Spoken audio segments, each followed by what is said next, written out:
चुनावी खबर बोले तो सही खबर।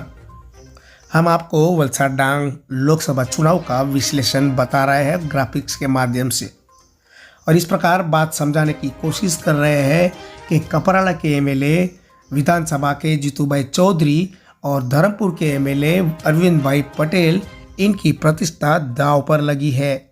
इस लोकसभा चुनाव की बात करें तो कपराड़ा विधानसभा की बात करें 2022 की तो जीतूभाई चौधरी 32,968 वोट से जीते थे और उनके सामने दो प्रत्याशी थे।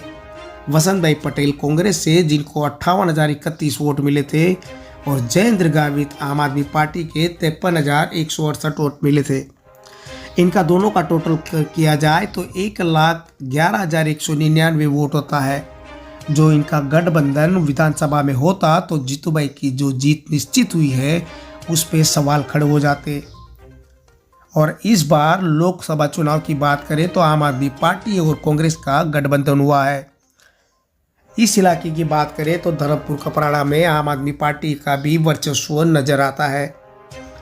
अनंत पटेल की बात करें तो अनंत पटेल को इस प्रकार इसलिए फायदा हो सकता है कि इनका दबदबा है, इनका पैठ है इस इलाके में, धर्मपुर और कपराड़ा के इलाके में। जीतूभाई चौधरी की प्रतिष्ठा इसलिए दांव पर लग सकती है क्योंकि उनको 90,000 के करीब वोट मिले थे। उनको उतने वोट भारतीय जनता पार्टी को दिलाने ही होंगे, इस प्रकार कहना गलत नहीं होगा। लेकिन उसमें अनंत पटेल जो है सेंध मार सकते हैं क्योंकि 1 लाख के ऊपर इन दोनों प्रत्याशी के वोट होते थे और अनंत पटेल बहुत बार इस इलाके में आंदोलन करते पाए और इनका वर्चस्व इस इलाके में ज़्यादा है। इसलिए अनंत पटेल को भी इस प्रकार नज़र आ रहा है कि मैं यानी अनंत पटेल इस इलाके से ज़्यादा मार्जिन से वोट लाऊंगा, और उसके चलते जीतूभाई चौधरी की प्रतिष्ठा दांव पर लग सकती है। और जो जीतूभाई चौधरी, उनको विधानसभा में जिस प्रकार से जितने वोट मिले थे उतने भी बीजेपी को नहीं दिला पाए, तो आने वाले 2027 के विधानसभा के चुनाव में उनको टिकट भी मिल सकती है क्या, वो भी सवाल खड़े हो सकते हैं।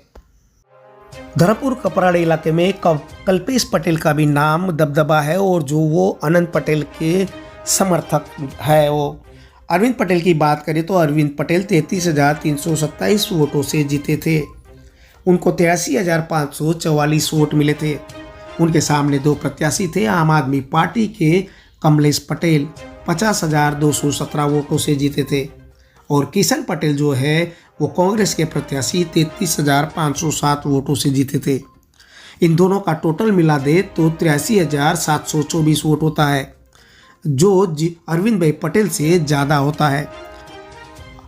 ये अनंत पटेल का दबदबा और वर्चस्व इस इलाके में धर्मपुर कपराड़ा में नजर आता है।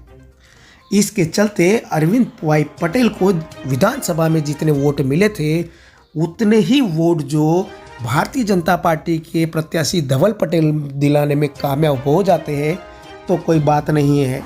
लेकिन यहाँ पर अनंत पटेल का वर्चस्व और दबदबा होने के कारण प्रतिष्ठा जो है उम्र जो धर्मपुर के अरविंद पटेल की भी दांव पर लगी है, क्योंकि यहाँ पर कल्पेश पटेल भी एक फैक्टर माना जाता है धर्मपुर इलाके में, जो अनंत पटेल के कट्टर समर्थक है।